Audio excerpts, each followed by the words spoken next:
Moral stories. నదులు, పంట పొలాలతో సుందరమైన కృష్ణగిరి అనే గ్రామం ఉండేది. ఆ గ్రామంలో జమీందారు భూపతి. భూపతి చాలా కోపధారి మనిషి. ప్రతి విషయానికి చిరాకు పడుతూ ఉండేవాడు. పని చేయడానికి చాలా మంది పని మనుషులు, నౌకర్లు ఉండేవారు. చాలా సంవత్సరాల నుంచి రాఘవ భూపతి దగ్గర వడ్రంగి పనిచేస్తూ ఉన్నాడు. ఒకరోజు రాఘవ చాలా ధ్యాసగా వడ్రంగి పనిచేసుకుంటూ ఉన్నాడు.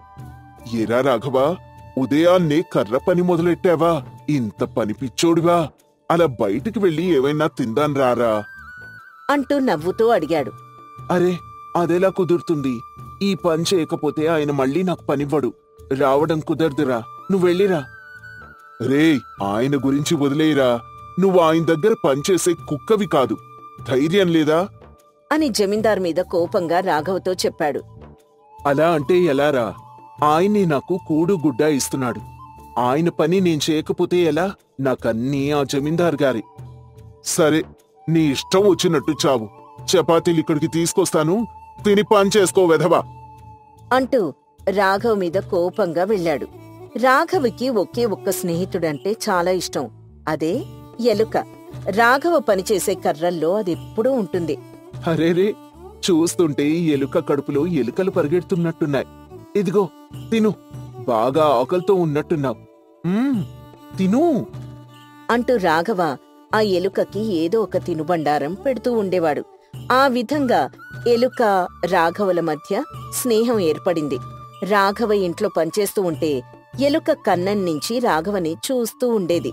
రాఘవతో మాట్లాడుతున్నట్టు కిచకిచమంటూ శబ్దం చేస్తూ ఉండేది. రాఘవ ఎలుకకి ప్రతిరోజు మిఠాయిలు, ధాన్యాలు పెడుతూ ఉండేవాడు. ఇలా జరుగుతూ ఉండగా ఒకరోజు పాపం భూపతి గారి భార్య గారి తండ్రి చనిపోయారు. మీ అందరికీ తెలిసిన విషయమే.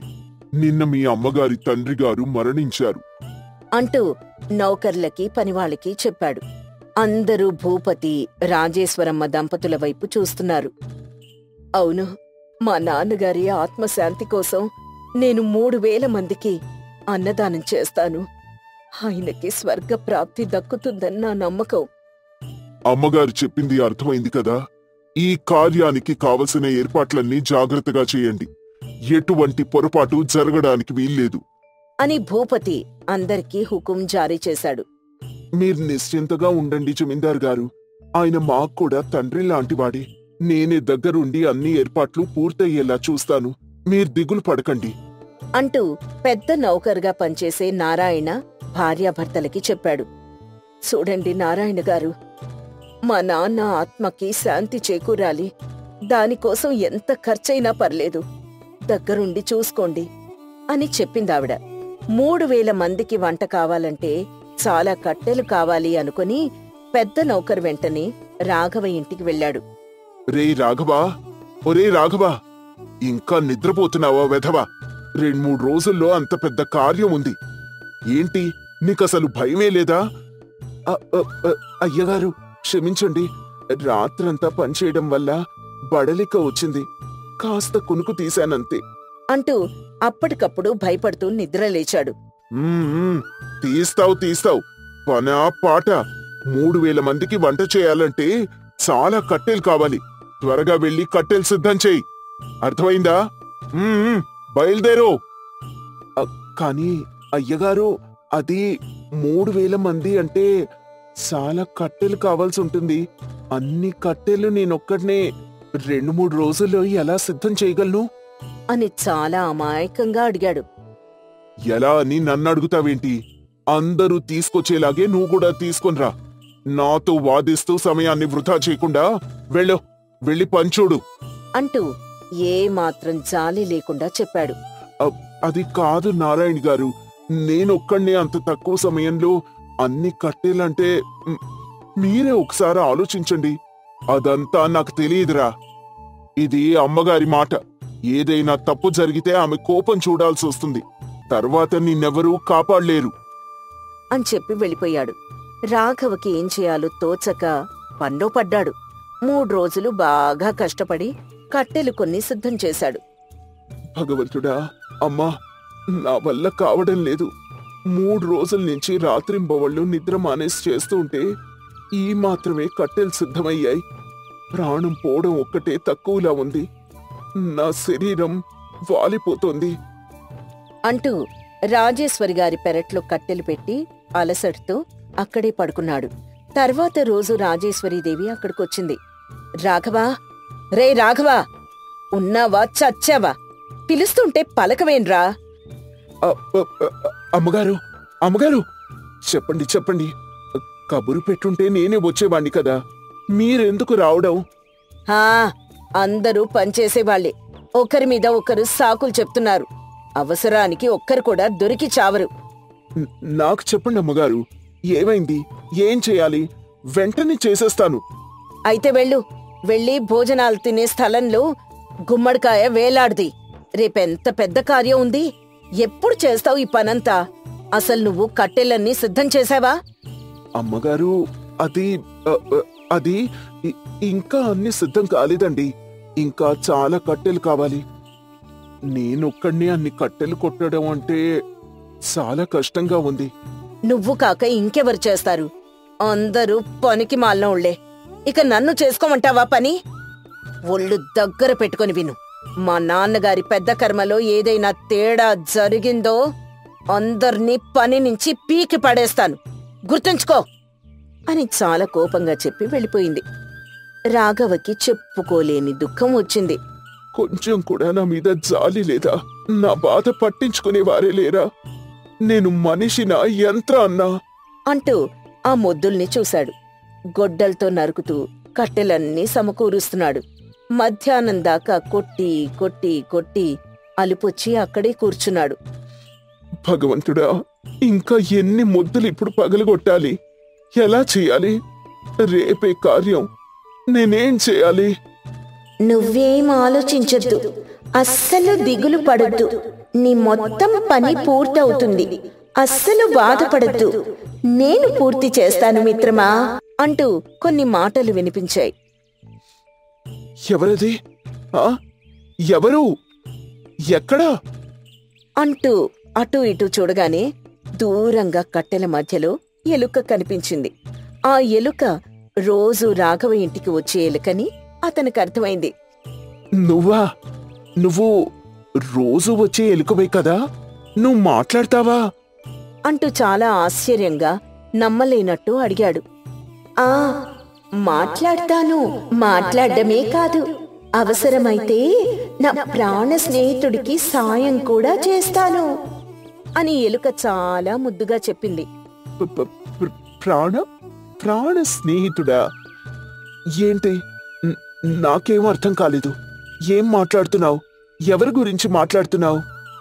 నువ్వు నా ప్రాణ స్నేహితుడివే కదా. నీ కాకలిగా ఉన్నా సరే నా ఆకలి గురించి ఆలోచించావు. నువ్వు ప్రశాంతంగా పడుకొని నిద్రపో. నేను నా స్నేహితులు ఈ కట్టెలన్నీ ఉదయాన్నే సిద్ధం చేస్తాం. నువ్వు ఇన్ని మొద్దులు ఎలా పగలగొడతావు? నువ్వు చెప్పేది నాకేం అర్థం కావడం లేదు. నీకెందుకు, నువ్వు పడుకొని నిద్రపో. నేను నా స్నేహితులు ఏం చేస్తాము రేపు ఉదయం చూడు. కట్టెలు కొరకడం చాలా తేలికైన పని అని చెప్పింది. రాఘవకి ఎందుకో ఆ మాటలు నిజమే అనిపించాయి. రాత్రి హాయిగా నిద్రపోయాడు. తర్వాత రోజు ఉదయం కళ్ళు తెరిచి చూడగానే ఆశ్చర్యపోయాడు. పెరడంతా కట్టెలతో నిండిపోయింది.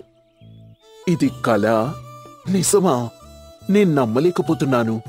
అద్భుతమంటే ఇదేనేమో అంటూ కళ్ళు నులుపుకుంటూ చూశాడు. కళ కాదు మిత్రమా, ఇది నిజమే. నేను నా స్నేహితులు కలిసి ఈ పని పూర్తి చేశాం. మీకెలా ధన్యవాదాలు చెప్పాలో నాకు తెలియడం లేదు. సాటి మనిషికి కూడా నా బాధ అర్థం కాలేదు. కానీ ఒక చిన్న ఎలుకవై ఉండి నువ్వు నన్ను అర్థం చేసుకున్నావు. ఇందులో ఏం లేదు మిత్రమా. నీలాంటి వారు ఆనందంగా ఉంటేనే మాలాంటి చిన్న జీవులు ఆకలితో ఉండవు. ధన్యవాదాలు మిత్రమా. నువ్వు చేసిన ఈ మేలు నేనెప్పటికీ మర్చిపోలేను అని చెప్పడంతో కొంచెం దూరం నుంచి రాజేశ్వరీదేవి కేకలు వినిపించాయి. వెంటనే పరిగెత్తుకుంటూ వెళ్ళాడు. వెధవ, పనికిరాని చవట, ఎలా నిద్రపోతున్నాడో చూడు. అంత కార్యం జరుగుతుంటే చీమ కుట్టినట్టయినా లేదు వీడికి, పందిలాగా పడుకున్నాడు అంటూ పనిచేసే పాలేరు రంగయ్యని తిడుతూ ఉంది రాజేశ్వరి. 3 రోజుల నుంచి పనిచేస్తూనే ఉన్నా అమ్మగారు. రాత్రి నుంచి జ్వరం, ఒంట్లో ఓపిక లేదమ్మా. హా, పనుంటే ఎవ్వరికీ ఒంట్లో బావుండదు, అందరికీ నిద్రలొస్తాయి. మిగతా పనంతా ఎవరు చేస్తారు? చచ్చిపోయిన మా నాన్న వచ్చి చేస్తాడా అని తిడుతూనే ఉంది. పక్కనే ఇదంతా వింటున్న రాఘవకి చాలా కోపం వచ్చింది. అమ్మగారు, అదేంటలా అంటారు? పాపం రంగన్నయ్య ఎన్నో ఏళ్ల నుంచి చేస్తున్నాడు, ఒంట్లో బాలేదు. రేయ్, ఏంటి ఎక్కువ మాట్లాడుతున్నావు? ఏది మంచో ఏది చెడో నువ్వు నాకు నేర్పిస్తావా? ఇప్పుడే పన్నించి నిన్ను పీకేస్తాను. ఏమనుకుంటున్నావు? మీరు తీయాల్సిన పని లేదమ్మగారు, నేనే పని మానేసి వెళ్తున్నాను. మనిషిని మనిషిలాగా చూడలేని ఇంట్లో పనిచేయడం కంటే అడుక్కోవడం మేలు. నేనెప్పుడూ ఎలుకకి 4 ముద్దలు పెడితే అది జీవితాంతం రుణపడి ఉంది. మరి మీరు? ఏం కూసావరా? కూటికి లేదుగాని పొగర్తో మాట్లాడతావా? మీరు నాకిచ్చిన పని 10 మంది చేసే పని అమ్మగారు, కానీ పూర్తి చేశాను. అయినా మీకు జాలనేదే లేదు. రే రాఘవ, నువ్వు చెప్పింది నిజమేరా. పనిచేసే మనుషులంటే ఈ ఇంట్లో కుక్కల కంటే హీనం. ఇక్కడ పనిచేయడం అంటే వేడి నూనెలో చేతులు పెట్టడమే. సరిగ్గా చెప్పావు రంగన్న. ఇక్కడి నుంచి వెళ్ళిపోదాం, ఇంకో పని వెతుక్కుందాం. ఖచ్చితంగా మనకి పని దొరుకుతుంది. ఈ ఇంట్లో మాత్రం చచ్చిన పని చేయకూడదు అంటూ రాఘవ రంగన్న ఇద్దరూ కలిసి అక్కడి నుంచి బయటికొచ్చేశారు. రాఘవ ఇంటి దగ్గర కూర్చుని ఏం పని చెయ్యాలా అని ఆలోచిస్తున్నారు. ఇంతలో అక్కడికి గ్రామ పెద్ద శివరామ్మూర్తి గారు వచ్చారు.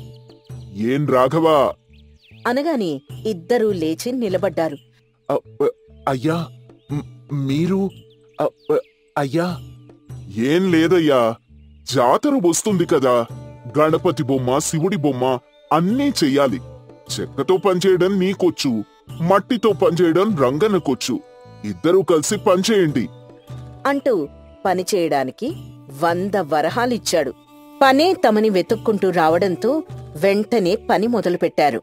రంగన్న రాఘవ ఇద్దరూ కలిసి పనిచేస్తుంటే ఆ చెక్కలో ఎలుక కిచకిచమంటూ శబ్దం చేస్తుంది. రాఘవ నవ్వుకుంటూ పనిచేస్తున్నాడు. అనగనగా మైథిలీపురం అనే రాజ్యంలో రుద్రవరం అనే అందమైన ఊరు ఎన్నో పంటలకి పండ్లకి ప్రసిద్ధి చెందింది. అందరూ ఏదో ఒక పని చేసుకుంటూ లేదా వ్యవసాయం చేసుకుంటూ ఆనందంగా బతుకుతూ ఉండేవారు. ఆ ఊరు మొత్తం ఆనంద భూపతి అనే జమీందారు చేతిలో ఉండేది. ఆయనకి ఊరి విషయాల కంటే మూఢనమ్మకాల మీదే విశ్వాసం ఎక్కువ. కుక్క తోక ఊపినా, పిల్లి ఎదురొచ్చినా పంచాంగాలు చూసేవాడు. ఏ పని మొదలు పెట్టాలన్నా ముహూర్తం చూసుకునేవాడు. ఇది తప్పని తెలిసినా ఎవ్వరూ అడిగే ప్రయత్నం చేయలేకపోయేవారు. ఏదైనా పనికోసం బయటికి వెళ్తుంటే ఎవరెదురొస్తున్నారు అని ఆచితూచి చూసేవాడు. ఒకరోజు ఆనంద భూపతి గుర్రబండి మీద బంగ్లా నుంచి బయలుదేరుతూ ఉండగా రైతు రామనాథం అక్కడికొచ్చాడు. ఆయన గుర్రానికి ఎదురొచ్చి నిలబడ్డాడు. ఆ ముసలి రైతు చిక్కిపోయిన శరీరంతో, ముతక బట్టలతో, చెమట వాసంతో చాలా దరిద్రంగా ఉన్నాడని జమీందార్కి అర్థమైంది. ఆ ముసలి రైతును చూడగానే జమీందార్కి కోపం తలపైకెక్కింది. అయ్యా, నమస్కారం అయ్యా, మీరే కాపాడాలి బాబూ అంటూ ఏడుస్తూ దీనంగా మొహం పెట్టుకుని అడిగాడు.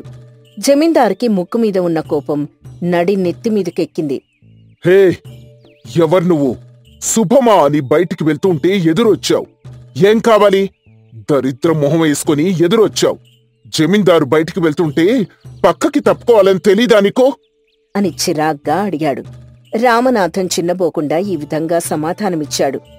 అయ్యా, నా పొలంలో దొంగలు పడ్డారు. ధాన్యం మొత్తం దోచుకెళ్లారయ్యా.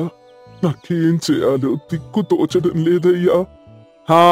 అయితే మీరే న్యాయం జరిపించాలయ్యా. దొంగల్ని పట్టుకోండయ్యా. నా ధాన్యం నాకిప్పించి పుణ్యం మూట కట్టుకోండయ్యా. హే, బుద్ధి లేదా నీకు? అత్యవసర పని మీద వెళ్తుంటే ఎదురు వచ్చి వితండవాదం చేస్తావు. వెళ్ళి రవివర్మకి ఫిర్యాదివ్వు. అతను చెప్పినట్టు చెయ్యి. ఎప్పుడేం అడగాలో కూడా తెలీదు అని చెప్పడంతో రామనాథం మౌనంగా వెళ్ళిపోయాడు. గుమాస్తాతో పాటు అన్ని పనులు చూసుకునే రవివర్మ ఆ ముసలి రైతు ఫిర్యాదు అందుకొని దొంగల్ని పట్టుకునే పనిలో పడ్డాడు. ఆ రోజు సాయంత్రం ఆనంద భూపతి ఆవేశంగా కోటలాంటి తన ఇంటికి చేరుకున్నాడు. కుర్చీలో కూర్చొని తన ఇంట్లో పనిచేసే పాలేర్ని గట్టిగా కేక వేశాడు. రేయ్ అని పిలవగానే పనిచేసే వాళ్ళందరూ అక్కడికొచ్చారు. నేను వెళ్ళేటప్పుడు ఎవరో ముసల్ రైతు ఎదురొచ్చాడు. వాడి వల్లే ఈ రోజు నా పని పూర్తి కాలేదు. వాడికి 100 కొరడా దెబ్బలు శిక్ష విధించండి. జమీందారు గారికి ఎదురొస్తే ఎలాంటి గతి పడుతుందో వాడికి తెలియాలి. ఈ శిక్ష అందరికీ తెలిసేలా చేయండి అని ఏమాత్రం ఆలోచించకుండా చెప్పి వెళ్ళిపోయాడు. జమీందారు ఆదేశం కావడంతో ఆ శిక్షని వెంటనే అమలుపరిచారు. ఇది అన్యాయమని తెలిసినా ఎవ్వరూ ఒక్క మాట కూడా మాట్లాడలేదు. ఇంకో రోజు వేటకు వెళ్లడానికి ముహూర్తం పెట్టుకుని ఆనంద భూపతి ఒక జ్యోతిష్యుణ్ణి పిలిచాడు. గురువుగారు, నేను సరదా కోసం వేటకెళ్తున్నాను. మంచి ముహూర్తం చూడండి. చాలా జంతువులు చనిపోవాలి. నా వేట గురించి చుట్టుపక్కల గ్రామాల్లో కథలుగా చెప్పుకోవాలి. అర్థమైందా? అనగానే ఆ జ్యోతిష్యుడికి ఏమీ అర్థం కాలేదు. ఆయన మాట కాదు అంటే ఏం విపత్తు ముంచుకొస్తుందో అని భయపడుతూ ఉన్నాడు. పంచాంగం చూసి ఒక ముహూర్తాన్ని భూపతిగారికి సూచించాడు. ఇంత జరుగుతున్నా కూడా మిగతా వారు ఏం మాట్లాడకుండా ఉండేవారు. ఎందుకంటే ఆ ఊర్లో సగం పైగా పొలాలు, వ్యాపారాలు జమీందారు గారివే కాబట్టి. ఆయనకి ఎదురు తిరిగితే పనిచేయడానికి పనులు, కౌలుకి పొలాలు దొరకవు కాబట్టి. జమీందారు గారు, ఈ ముహూర్తంలో వేటాడితే చాలా అద్భుతంగా ఉంటుందండి. మీకు వేటసింహ అనే బిరుదు కూడా రావచ్చు.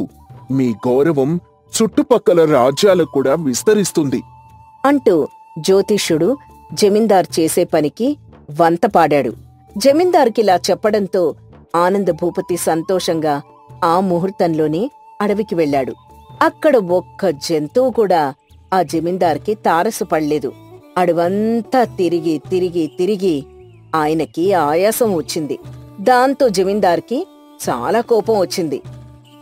ఈ ముహూర్తంలో వేట బాగా సాగుతుంది అన్నాడు, కానీ ఒక్క జంతువు కూడా లేదు అని కోపంగా ఇంటికి చేరుకున్నాడు.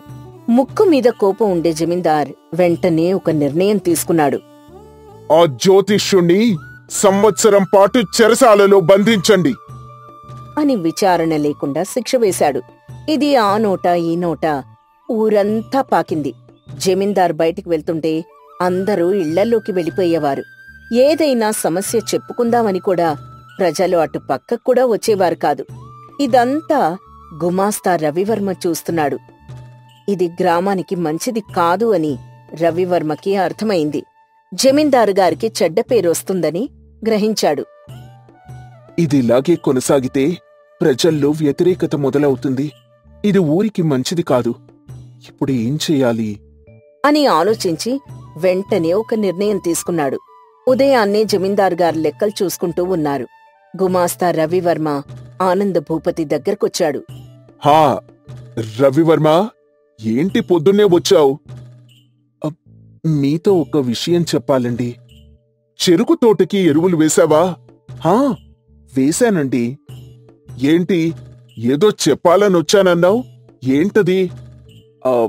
ఆ విషయం ఎలా చెప్పాలో తెలియక తనలో తను నసుగుతూ ఉన్నాడు రవివర్మ. ఏంటో చెప్పబోయ్. మిమ్మల్ని నమ్ముకొని 3 గ్రామాలున్నాయి. మీరిలా మూఢనమ్మకాలు అని ఏదో చెప్పబోతుంటే ఆనంద భూపతి మధ్యలో కల్పించుకున్నాడు. నాకు చేపల చెరువులో పనుంది. నేను మళ్ళీ మాట్లాడతాను. ఇంట్లో అమ్మగారికి ఏదైనా అవసరం ఉందేమో, వెళ్ళి కనుక్కో అని చెప్పి వెళ్ళిపోయాడు. దాంతో రవివర్మ ఏమీ చేయలేకపోయాడు. జమీందారిక మారడు అని రవివర్మకి అర్థమైపోయింది. ఒకరోజు తెల్లవారుజామునే జమీందార్ గారు నిద్రలేచి కిటికీ నుంచి సూర్యుణ్ణి చూశారు. ఓం నమో ఆదిత్యాయ నమః అనుకొని కిందికి చూస్తే వీధిలో ఒక బిచ్చగాడు నిలబడి ఉన్నాడు. జమీందారు, బిచ్చగాడు ఇద్దరూ ఒకరినొకరు చూసుకున్నారు. ఏంటి, ఉదయాన్నే వీడి ముఖం చూశాను. ఏం జరుగుతుందో ఏంటో. అని దాని గురించే ఆలోచిస్తూ నడుస్తూ ఉండగా ఆనంద్ భూపతి కాలికి అనుకోకుండా మెట్టు తగిలి గాయమైంది అబ్బా అంటూ బాధపడ్డాడు. వెంటనే ఆనంద్ భూపతికి బిచ్చగాడు గుర్తొచ్చాడు. ఇది ఆ బిచ్చగాడి ముఖం చూడ్డం వల్లే అనుకుని పనివాళ్లను పిలిచి ఆ బిచ్చగాణ్ణి లోపలికి తీసుకురమ్మని ఆదేశమిచ్చాడు.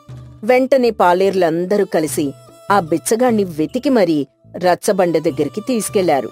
అక్కడ పంచాయతీ పెద్దలు, జమీందార్ అందరూ కొలువు తీరారు.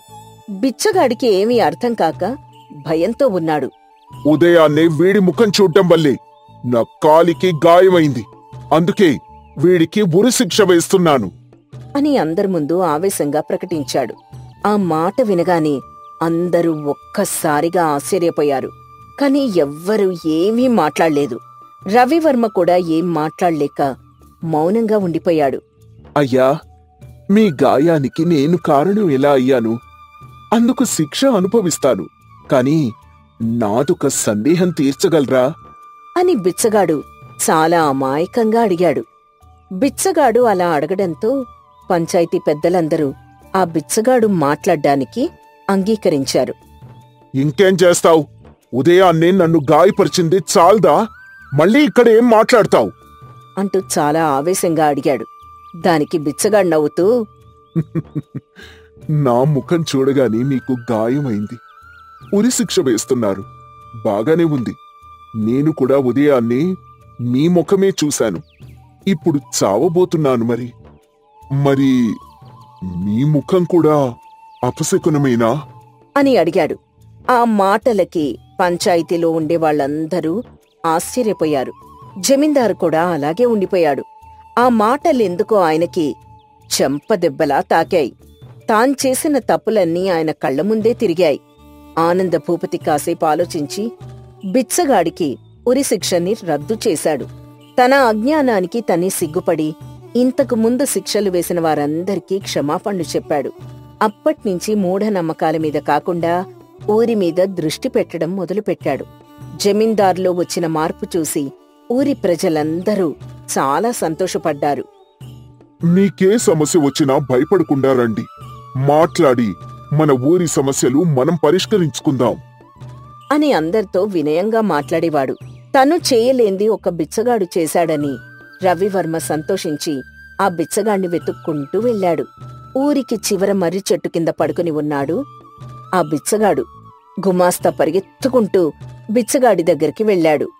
అయ్యా, నమస్కారం అంటూ చాలా గౌరవంగా చెప్పాడు. ఆ బిచ్చగాడికి ఏం చేయాలో అర్థం కాలేదు. ఎన్నో సంవత్సరాలుగా నేను సాధించలేంది నువ్వు చేశావు. నిజంగా ఊరు మొత్తం నీకు రుణపడిపోయింది. నీ వల్లే ఊరికి మంచి రోజులొచ్చాయి. నీ రుణం ఈ జన్మలో తీర్చుకోలేను అంటూ చాలా సంతోషంగా చెప్పాడు. అయ్యో, పెద్ద మాటలు మాట్లాడుతున్నారండి. నువ్వు ఒప్పుకుంటే నీకోసం మంచి ఉద్యోగం ఉంది, చేస్తావా అని అడగడంతో బిచ్చగాడు చాలా సంతోషించాడు. వెంటనే ఒప్పుకోవడంతో రవివర్మ బిచ్చగాణ్ణి తీసుకెళ్లి జమీందారు బంగ్లాలో సలహాదారుడిగా నియమించాడు. ఆ బిచ్చగాడు తన తెలివితేటలతో మంచి సలహాలిస్తూ ఊరికి మంచి జరిగేలా చేశాడు. ఇంతకీ ఆ బిచ్చగాడి పేరు చెప్పలేదు కదా? అతని పేరు చక్రవర్తి.